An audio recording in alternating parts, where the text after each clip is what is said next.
now the students are going, please bash the school, please bash the school. And the teachers are doing, for the love of God, don't talk about Luther. Well, if I've learned anything at Lutheran South for the past 4 years, which is debatable, it's that you can't please everybody. What I have learned is that you can try and make everyone happy and ultimately disappoint them, or you can do what you want and make yourself happy. Everyone agrees?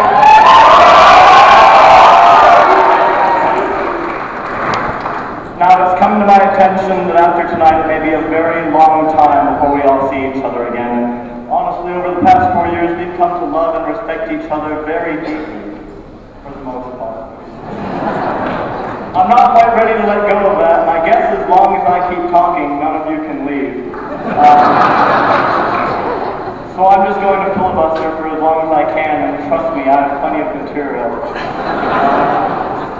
Genesis 1.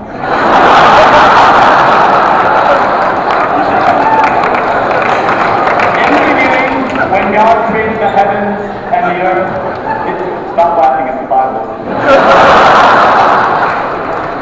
The earth was a formless wasteland, kind of like our brains after a calculus test. And the darkness covered the abyss, while a mighty wind swept over the waters. Then God said, "Let there be light," and there was light. Now imagine that first light. Picture it like a sun with countless rays extending out in every direction. Upon the end of each ray is standing an individual who begins to walk forward. As they start out at the ends of the rays, they are far apart, but as they walk down their path, they not only get closer to the sun, but they get closer to each other. This is our life. This is our journey. This is our faith walk. This has been the last 4 years of our life, and this walk will continue for many more years to come. We have learned together, and as we progress through our lives, we really have the same goals, and that is to make a positive difference in the world. As long as we keep walking forward, growing and maturing, we will achieve that goal and even make friends upon the way. We will reach the center and become a light to the world, united with Jesus the Son, who is the way, the truth, and the life. Now I give you this image because it represents the strong bonds and unity which have developed amongst this senior class. But I offer you another image, one which St. Paul thought very effective. So on the one hand, you're walking on that sweet sunshine, sunbeam road to salvation, but anyone who knows much about living can tell you that it's not going to be that easy. Life is a race, and it is a marathon, my friends. Some people mistakenly see this graduation as the end, but the race has just begun. As the Black Eyed Peas once said, the race is not for the swift, but for who can endure it.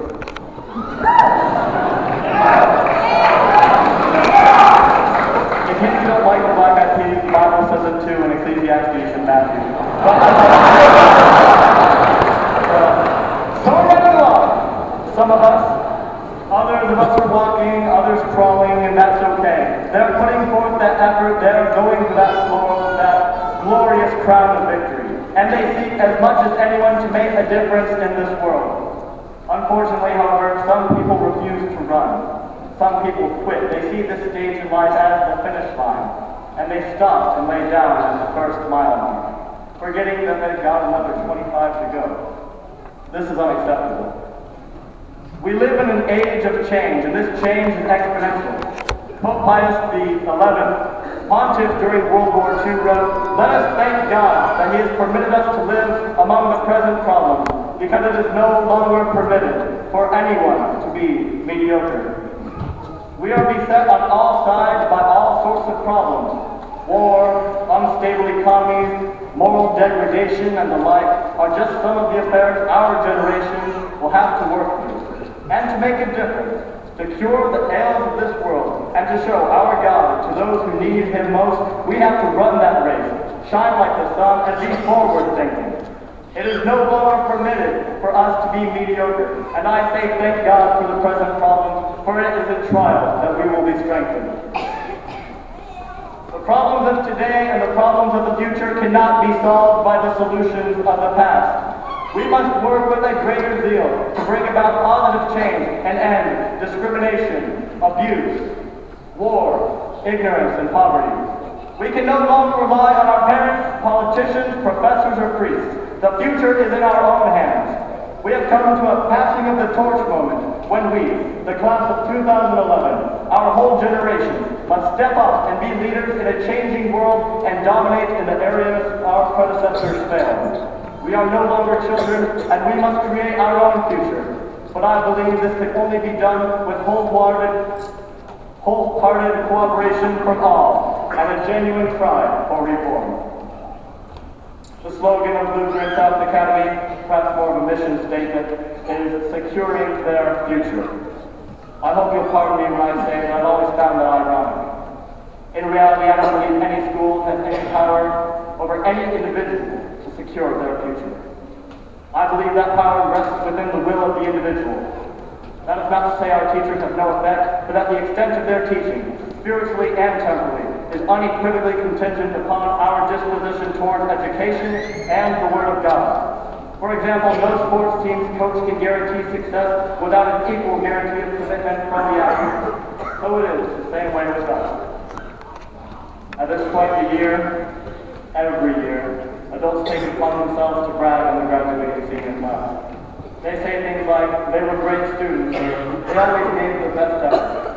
Well, let's be honest.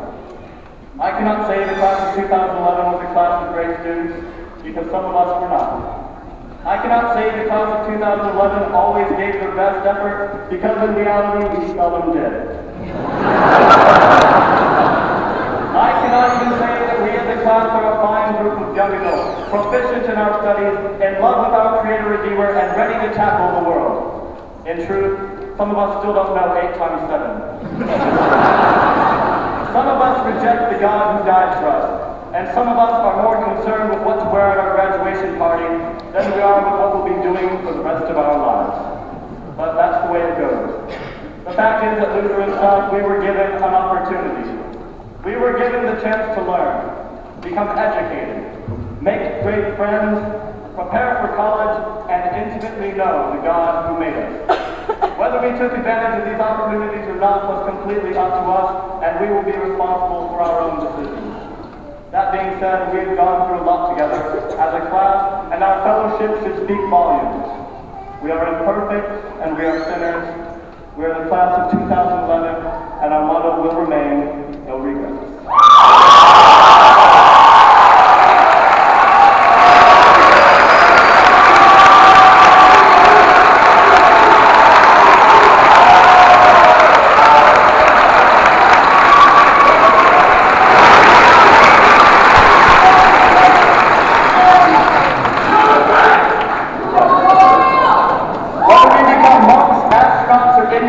Let there be no doubt, we will achieve something memorable.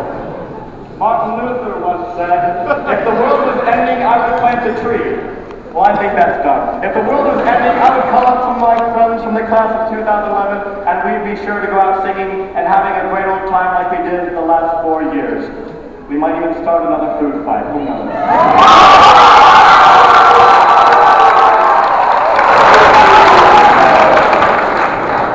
Let me end with an exhortation from Pope John Paul the Great.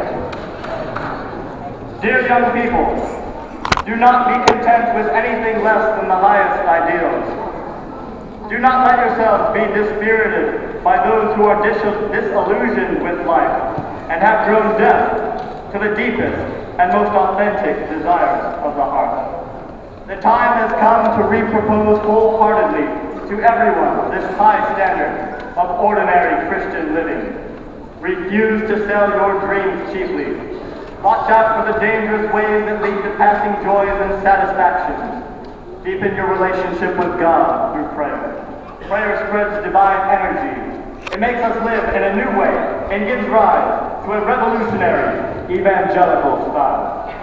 So please, for the teachers who gave us the countless opportunities to succeed, and the whole class of 2011, no regrets. Everybody clap your hands!